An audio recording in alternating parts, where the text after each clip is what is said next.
topic at hand, together with the general theme of the conference, reveal by themselves the significance of the exercise, especially during an era whereby radical diplomatic and political adaptations are in the shaping for meeting the dire challenge of the times to achieve a more peaceful and conducive to conjoined prosperity international environment.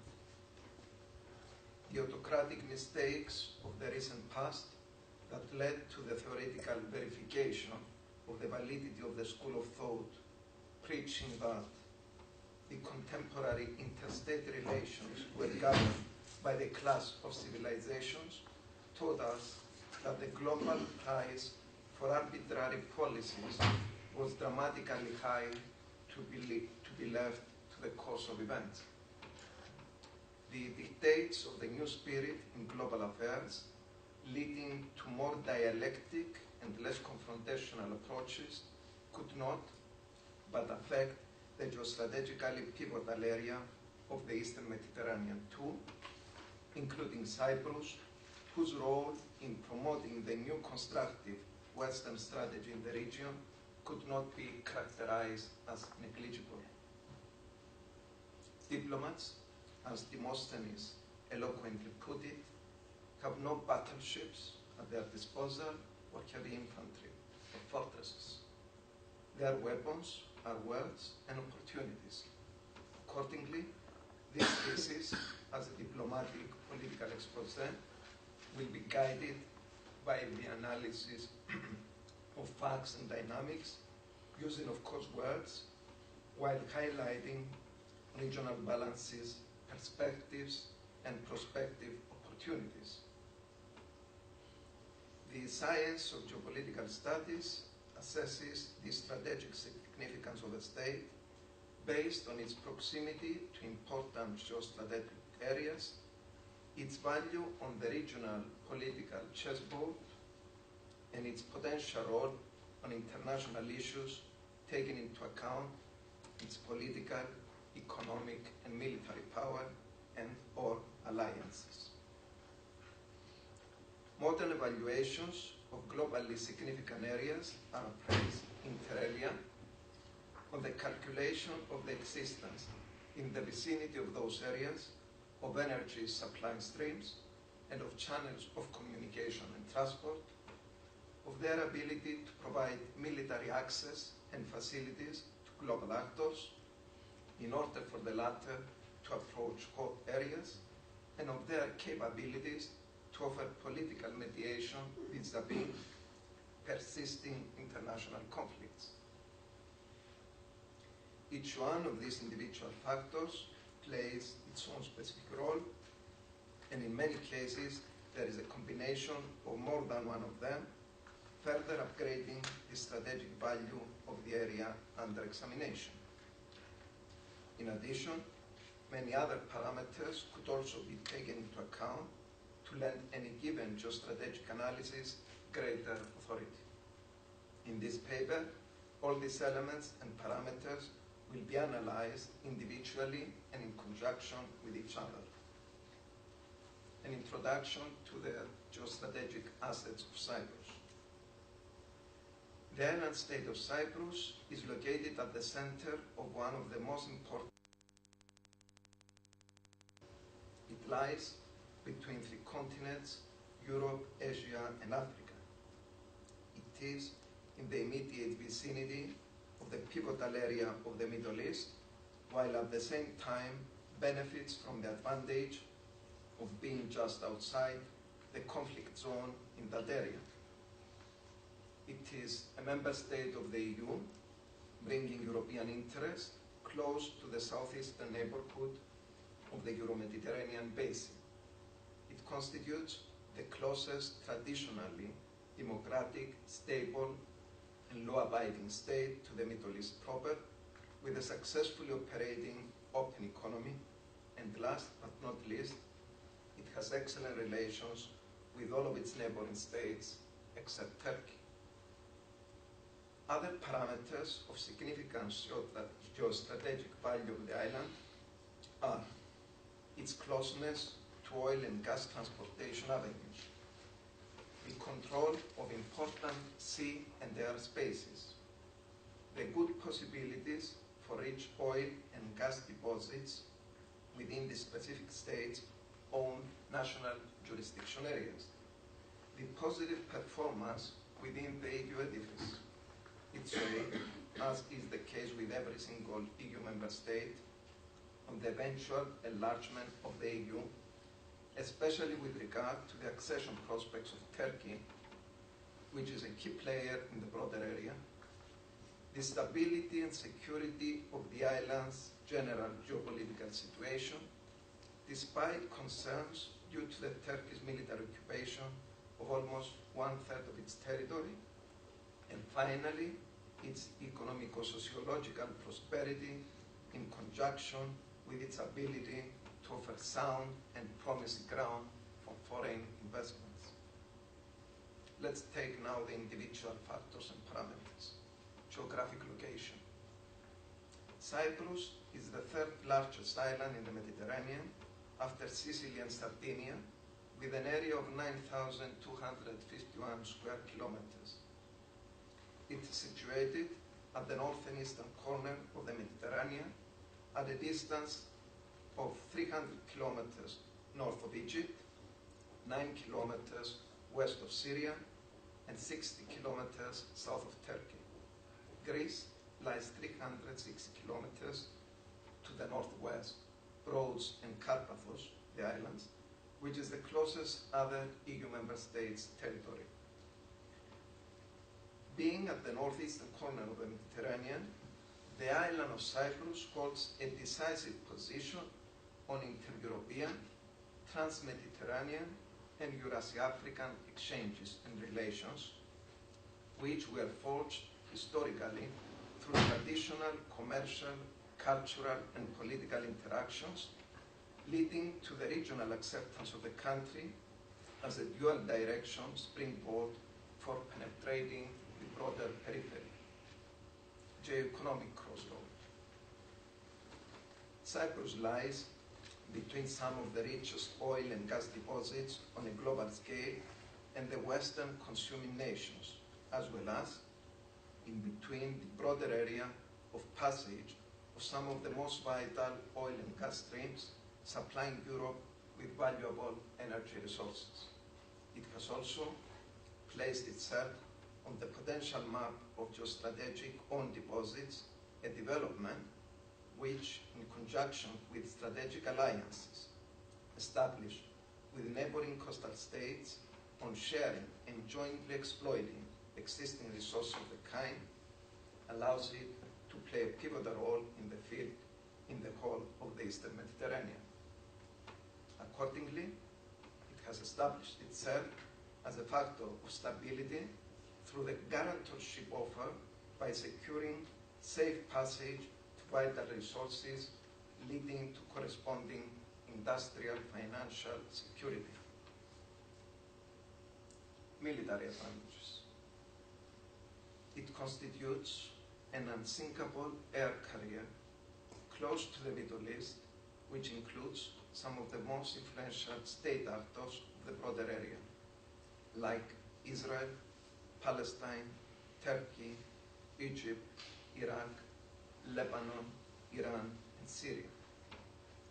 It hosts on its soil British military bases, a valuable asset for Western and American military activity and subsequent political influence in the broader area.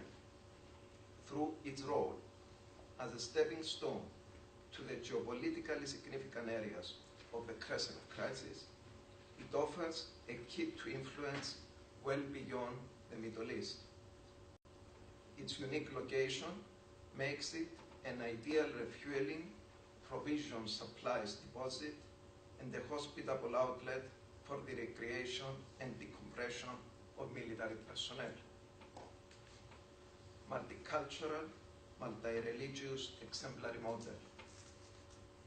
Cyprus provides in real terms a unique model within itself of peaceful and cooperative coexistence and cooperation of many different cultures, religions, traditions, and ethnicities. Cyprus, irrespective of the artificial division imposed by the military occupation of the Turkish army, enjoys in the government control area an exemplary, peaceful, and democratic cooperative cohabitation of many different ethnic, cultural, religious, and social groups. This model offers the best possible prototype in a region much tormented by ethnic, religious, and national conflicts. On the other hand, by comparison, the self-proclaimed Turkish model of a tolerant multi-ethnic society, as advertised by Turkey itself and its like-minded strategic partners, has been proved to be elusive and false. Ankara's policies, as evidenced by the most authoritative proof provided by the European Court of Human Rights judgments, and on a number of instances as admitted by its own leadership, are discriminatory, racist, prejudicial, nationalistic, and religiously fanatic against any other non-Turkish, non-Muslim community in the country. Cyprus' historical, philosophical, cultural contribution to the EU's and Western values. Since the beginning of recorded history, Cyprus has been a melting pot of different cultures, traditions, and philosophical trends. From the 14th century BC, a predominantly Greek culture and ethno-national identity was introduced. Since that time, a multicultural civilization prevailed on the island, with a Greek character and philosophical outlook providing the predominant characteristics of the Cypriot identity.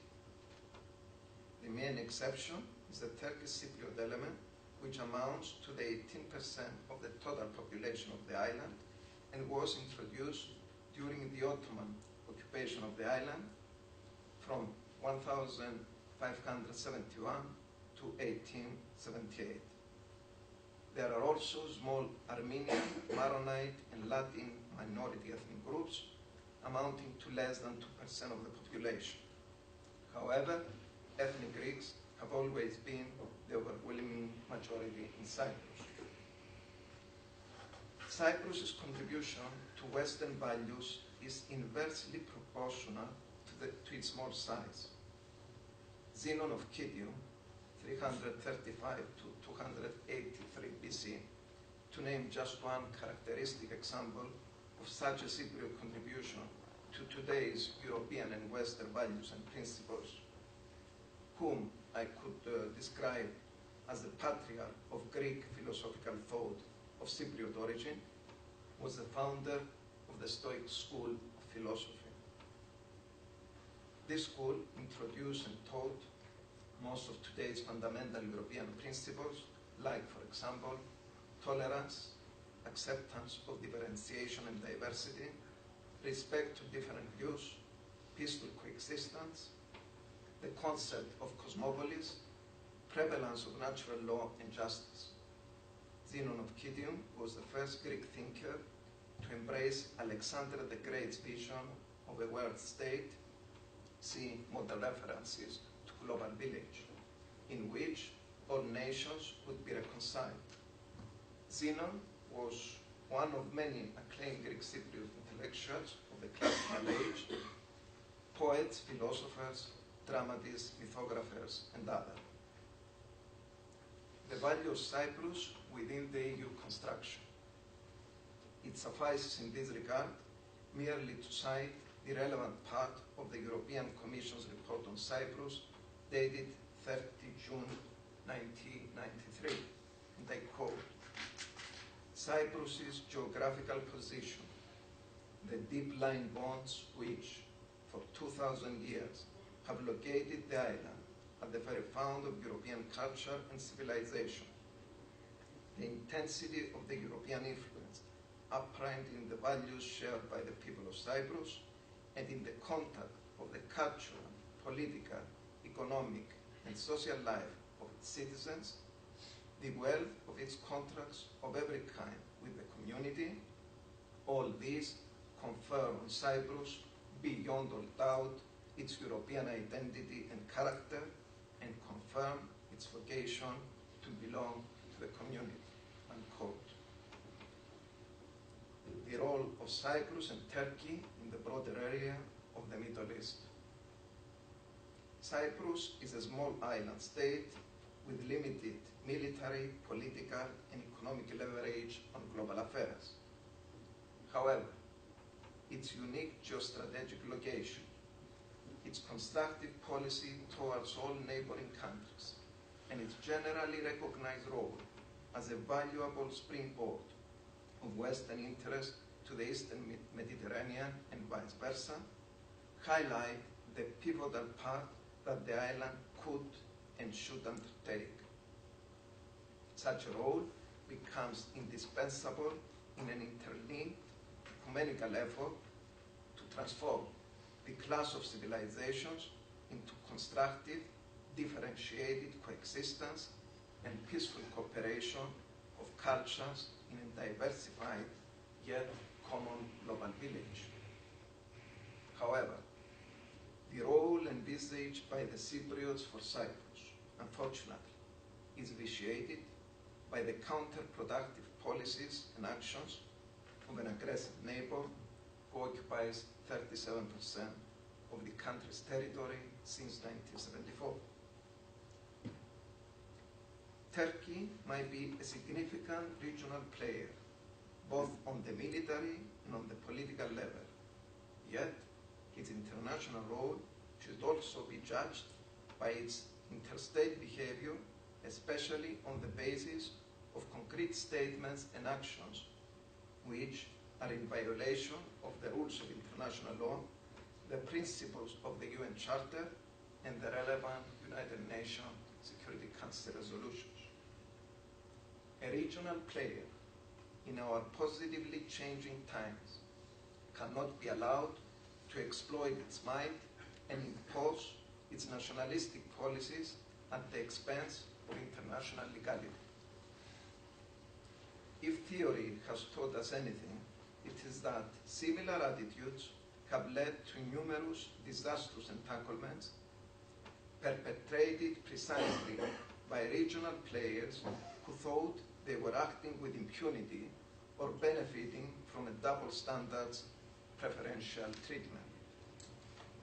Accordingly, the international community and the intelligentsia of policymakers, such as the esteemed participants of this conference, is duty bound to stigmatize anachronistic aggressive policies irrespective of political considerations and ulterior motives. Only a principled and consistent international policy on such issues could lead the humankind to a better and more peaceful future.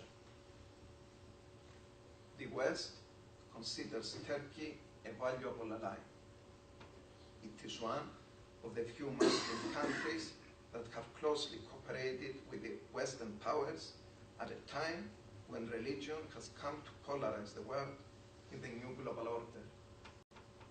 But it should be highlighted that this cooperation was not irrelevant to Turkey's national own interests. On certain important for the West strategic interest occasions, Turkey opted not to offer its partnership either in order to blackmail or to increase reciprocated rewards. An indicative characteristic example of this kind was the denial by Ankara to allow the use of its territory by the American forces to reach their land destinations in Iraq during a decisive moment for the success of the relevant endeavor. Due to its geographical position, Turkey is also considered an important partner in an age of increased concerns about energy security and scarcity of natural resources. But in this instance again, national selfishness was not absent. Both aspects place Turkey in an advantageous position when it comes to bargaining its way into the EU, sometimes at the cost of disregarding its shortcomings, especially with regard to upholding democratic principles, protecting human rights, and preserving good neighborly relations. The Cyprus question presents an important challenge for the supporters of Turkey's European prospects. In no clear terms, Turkey needs to resolve the Cyprus problem if its European aspirations are to be realized. It needs to remove its 45,000 military occupation troops and cease its efforts to demographically change the northern part of the island. It is true that in certain areas, Turkey is making significant progress towards meeting EU requirements. However, overall fulfillment of Turkey's obligations in order to acquire the status of a candidate able to join the Union cannot be achieved without fully normalizing its relations with an EU member state, Cyprus. Having said that, it is important to underline that Cyprus is one of the few frank supporters of Turkey's European prospect. Its support, however, is far from unconditional. Cyprus is not prepared to compromise the principles and values that the EU is founded upon, just for the sake of a speedier accession of its neighbor. Quite the contrary, it is exactly the hope that these very principles will help Turkey to be turned into a law-abiding state and peaceful partner that encourages Cyprus to support such an approach.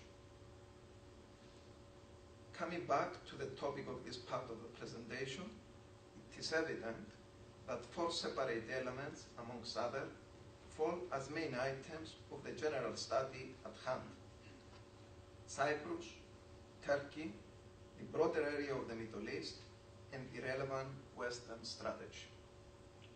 Accordingly, one of the most critical questions to be examined at this conference is: what should the Western strategy be with regard to Turkey, and how the solution of the Cyprus problem could advance the goals of such strategy? It is evident from the analysis of all relevant parameters that every examination of the issue will lead to the same conclusion: that Turkey needs to solve urgently the Cyprus problem in a just and fair way for every single community of the island, in order to be typically and on merits considered as a qualifying candidate for full membership of the EU, fulfilling all necessary objective criteria. The EU, the US and EU partners in this respect have a moral and political obligation to apply the necessary pressure on Turkey in order for the latter to behave accordingly. This is the only way for our international partners to promote Turkey's EU membership. A comprehensive and permanent solution of the Cyprus problem will not only benefit the people of Cyprus, Turkey, and the broader area, but it will also signal a new chapter in international relations whereby violation of international legality could not remain without consequences. The broader area of the Middle East eagerly needs such a paradigmatism. Our globe at large needs new thinking and constructive attitudes, and our region has no viable alternative but to offer a right model in that direction. Challenges in the Middle East and the role of Cyprus. The Middle East is a region central to global security and stability. Globalization, as a process that intertwines the fates of people, societies, and economies from all four corners of the world, has diminished the world to the level of an interaffected global village. The challenges and threats in the Middle East are challenges and threats for Europe and beyond. The Middle East is the arena of different kinds of conflicts. These conflicts, both old and new, both real as well as perceived, create what it could be called a culture of insecurity. Let's touch upon the main conflicts in the area. In the political sphere, there is the Palestinian question, which is considered as the single most important conflict in the region. The Palestinian question, as well as the broader Arab-Israeli conflict, has been both a conflict itself as well as the reason, albeit sometimes the excuse, for other regional conflicts. At the same time, it offers moral excuse for some global terrorist activities. The lack of democracy and development in the Middle East has emerged as a key concern of Western governments.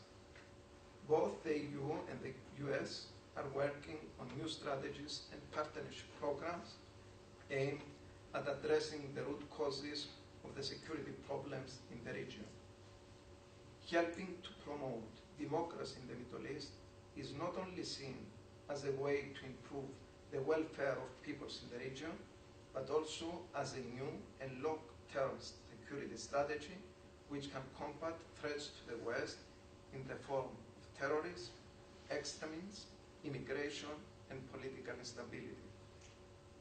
Cyprus, at the crossroads of Europe, Asia, and Africa, has played a pivotal role since ancient times in the Eastern Mediterranean as a commercial and cultural hub.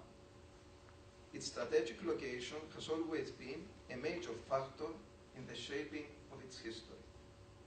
In our era of globalization and interdependence, it is the strategic significance of every single individual player that makes the joint efforts stronger and more effective. In this area of instability and threat to global peace, Cyprus is well positioned by geography and history to play, if utilized properly, a catalytic role in mediating conjointly with global and regional players for a permanent settlement in the Middle East. This role was utilized from time to time, mostly behind the scenes of public diplomacy, yet there are still great potentials that the international community cannot afford to spare. Turkey and Cyprus. The value attributed to the island by the most influential military actor of the broader area, Turkey, reveals the substance of the relevant findings in the present analysis. The Minister of Foreign Affairs of Turkey, Mr. Ahmet Davutoglu, on the 21st of July 2009, while presenting the foreign policy of Turkey, mentioned inter alia the following, and I quote, "The EU and the Cyprus issue constitute preeminently a priority in the agenda of the foreign policy of Turkey."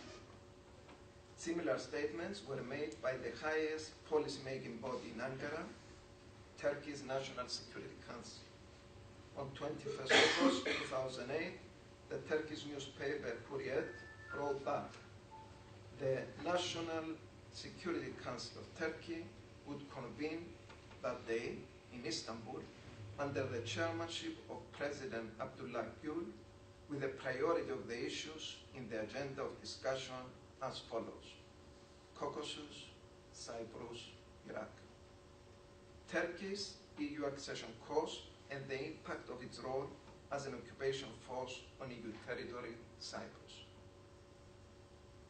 Turkey, with the concurrent position of Cyprus, started its EU accession negotiations in late 2005, yet the relevant talks have been cobbled by Ankara's refusal to recognize a member state of that very same organization, the Republic of Cyprus, and to fulfill all relevant requirements, including good neighborly relations with all bordering states, opening its ports and airports to Cypriot ships and aeroplanes, stop blocking Cyprus's participation in international fora, and contributing with tangible deeds to the comprehensive settlement of the Cyprus problem. In any case, it constitutes a paradox for an organization like the EU to initiate accession talks with a state which is occupying territory of such an organization, the latter proclaiming to be, inter alia, the guardian of peaceful coexistence and respect for the territorial integrity of any state on the European continent and globally. However, this inconsistency could be hardly explained on the alleged justification that such an approach could bring Turkey closer to international legality, including its military withdrawal from EU territory.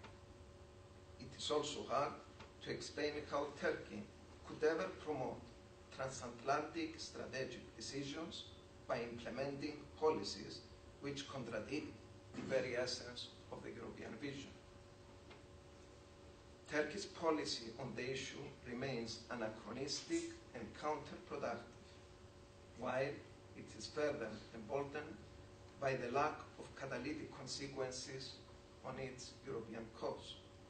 In accordance with Oriental mentality of Ankara on the matter, Turkey believes that it is so important for the West and Europe that even actions that led to global interventions against others, the very same aggressors like Ankara, itself should be forgiven for it. Turkey and the EU, the energy security supply game, the double game seen from the two opposite angles. And this matches with what the previous speaker has analyzed. The EU Observer on the 7th of August 2009 reported under the eloquent title, "Turkey plays double game on EU energy security." And I quote, "Turkey has agreed to grant access to Russia's South Stream gas pipeline through its part of the Black Sea in a move which could hurt the prospects of an EU-backed project to reduce Russian energy dependency." Experts warn in this regard that if South Stream is built, the EU will be forced to buy Caspian gas at a much higher price. Zainon Baran, a Turkish-American energy expert with the Washington-based Hudson Institute, made to EU Observer the following comment on the issue, and I quote, "If South Stream is built, all that Caspian gas is going to pour into it. Nabucco is important not only for diversifying Europe's needs, but it is also freeing the Central Asian countries and the Caucasian countries from the hold of Russia." Now, with this, Turkey sent a signal, whether it wanted it or not, that it doesn't really care about those countries, it just cares about becoming a gas hub, unquote. Europeans need to really understand what's going on in Turkey, how close it has gotten to Russia, as opposed to Europe and the US, Mr. Baran concluded. Cyprus and the strategic value of its maritime zones. Cyprus, being an island state at a pivotal maritime area dominating the Eastern Mediterranean, could not but have a decisive say on the control of neighboring sea zones. Cyprus, in accordance with the relevant rules of international law, has proclaimed a territorial sea of 12 nautical miles from its coast, a contiguous zone, a continental shelf, and an exclusive economic zone. Also, the Republic of Cyprus has concluded a bilateral agreement with Egypt on the 17th of February 2003, delimiting the exclusive economic zone between the two states on the basis of the median line. A similar agreement with Lebanon is pending for ratification before the parliament of the neighboring state. Similar agreements are in the process of preparation at a technical level with other coastal states sharing common EEZs with Cyprus. The irrational reactions by Ankara, Cyprus's legitimate actions on its maritime zones, have changed dramatically the balance of power on the ground. Turkey initially did not realize the magnitude of the relevant moves by Cyprus, and its reactions were rather moderate. Later on, the active involvement of important neighbors in the exercise, the discovery of promising deposits, the participation of significant oil and gas companies, together with the relevant reactions by international organizations on the matter, made Ankara to realize the actual strategic importance of the developments. Accordingly, its reactions became more aggressive, indicative, and offensive, reaching the point of threatening statements and actions. The most serious propagation of the issue occurred by the end of November 2008. The Financial Mirror reported on the 26th November 2008 the following. Cyprus has protested to the United Nations, saying a Turkish warship harassed 2 oil and gas exploration vessels earlier this month. The 2 ships were forced by the Turkish warship to cease their operations and withdraw within the territorial waters of the Republic of Cyprus under fear for their lives of their crews and the integrity of the ships, President Dimitris Christofias said in a letter to UN Secretary General Ban Ki-moon. The Panama-flagged exploration ships were carrying out surveys on behalf of the Cypriot government when the incident occurred, Cyprus said in its formal protest. The gravity of the incident cannot be overstated, taking into account the crucial time in relation to the efforts for a comprehensive settlement of the Cyprus problem, President Christofias said in his letter. Cyprus said it would push ahead with its oil and gas exploration activities and warned that Turkey could face difficulties with its EU entry bid if it tried to stop them. We will decisively defend the sovereign rights of the Republic of Cyprus, and we have reported the provocative actions of Ankara to the United Nations and the EU, President Christofias added. It is clear that such tactics on Turkey's part do not mirror its obligations under the EU negotiating framework. If it continues, it will of course have an effect on the accession cost of Turkey, Foreign Minister Mr. Marcos Kyprianou said. President Christofias said that the vessels were 27 nautical miles off the south coast of the island when the incident occurred.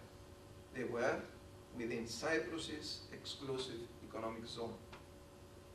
On the same issue, the Turkish Cypriot daily Kypris on 22nd September 2008 reported that the so-called Deputy Prime Minister and Foreign Affairs Minister, in inverted commas, Mr. Turgay Nafsin, in a written statement described the statement of the British High Commissioner, Peter Miller, that, and I quote, the activities of the Republic of Cyprus are legitimate, unquote, as unacceptable.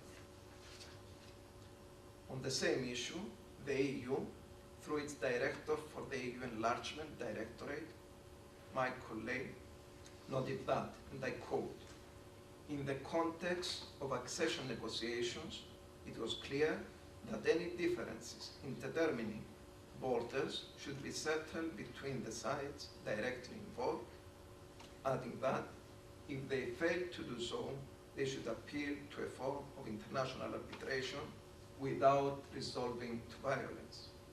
He added that as long as Turkey did not fulfill its obligations emanating from the Ankara Protocol, to include Cyprus, by opening its port and airports to Cypriot ships and aeroplanes, the 8 chapters that have been inactivated would not open, unquote. On 26 August 2009, the Turkish daily Hurriyet Daily News online reported the following. The newly appointed Turkish Admiral, Hicit, in his speech, said, and I quote, "The Navy forces would continue to protect Turkey's rights in its territorial waters and economic zones, making it clear that it won't allow Greek Cyprus to drill for oil in the Mediterranean Sea," unquote. In response to Turkish allegations and threats on the issue, the government spokesman of the Republic of Cyprus, Stavrinos, stated on the 26th of August 2009 the following. The government is handling with caution and in a responsible manner Turkey's reactions to Cyprus' search for hydrocarbon in its exclusive economic zone, pointing out that the government defends its sovereign rights on the basis of international law, unquote. I will now proceed with the concluding remarks. As we are approaching the critical December 2009 assessment of Turkey's harmonization process vis-à-vis the EU criteria and requirements, and benchmark that will determine in a great extent the future of Ankara's accession course, Turkey should pay theological attention to the messages coming from the highest authorities of the EU. It should be stressed that while we are examining this issue, the relevant EU process is in progress and the final results will be known by next Friday. On the 17th September 2009, the Minister of Sweden for European Affairs, Cecilia Malmström, chairing for the current 6-month period the presidency of the EU, stated the following, and I quote, "The bilateral relations of Turkey with all the member states of the EU, including Cyprus, ought to be normalized, while all the sovereign rights of member states should be respected. Turkey has the responsibility for good neighborly relations as it is required by the United Nations, and it is very important for the accession of Turkey to the EU." She also stated that within the framework of accession of Turkey, of accession negotiations and in the relevant conclusions of the Council, the EU encourages Turkey to avoid creating conflicts and do things that might affect negatively the good neighborly relations and the process of peaceful settlement of disputes. With regard to the Ankara Protocol, stated that Turkey has the responsibility for its full implementation without any discrimination. We pay great attention to this issue and we will follow it closely, unquote. If Turkey really wishes to join the EU ranks, it has no alternative but to comply with the rules of the game. Global and regional actors investing on Ankara's alignment with Western values and policies should convince her to act accordingly. If such an exercise could come to fruition, the whole of the Middle East and of the Eastern Mediterranean could be transformed from an apple of discord to an exemplary model of peaceful coexistence, joint prosperity, and intercultural productive dialogue. Culture, after all, should not be a model for imposition on others, but an admirable achievement that others would haste to voluntarily adopt. The Middle East and the broader area surrounding it has always been a melting pot of some of the most important cultures, religions, and civilizations. Conflicts and bloodshed torment the local people and nations, while outsiders are exploiting the vast richnesses of these blessed lands. The solution of existing conflicts will benefit the people of the area, of the whole region, and of the globe at large. The responsibility of every single actor, and all of them collectively, in this regard is of paramount importance. If we want to build a world of peace and prosperity and to deliver to the coming generations a better globe than the one we have received, we should spare no effort in building peace, starting from our own backyard. The global players have the primary responsibility, but every one of us has a not negligible role to play. Accordingly, conferences like this one and their conclusions constitute valuable instruments to the right direction. In concluding, the regional role of Cyprus is valuable in the effort to transform the broader area of the Middle East into an area of peace and prosperity.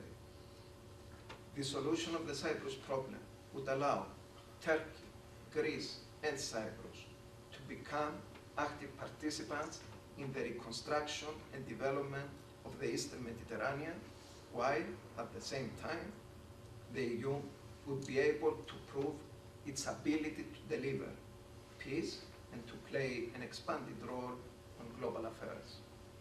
Success in the Cyprus talks constitutes a prelude to regional and global prevalence of peace and peaceful coexistence. International actors ought to realize the importance of such a development and to exert every available influence on the non-conducive factors of the equation for a viable and just solution of the Cyprus problem, so that the political vision for a peaceful and prosperous Eastern Mediterranean will be at long last attainable.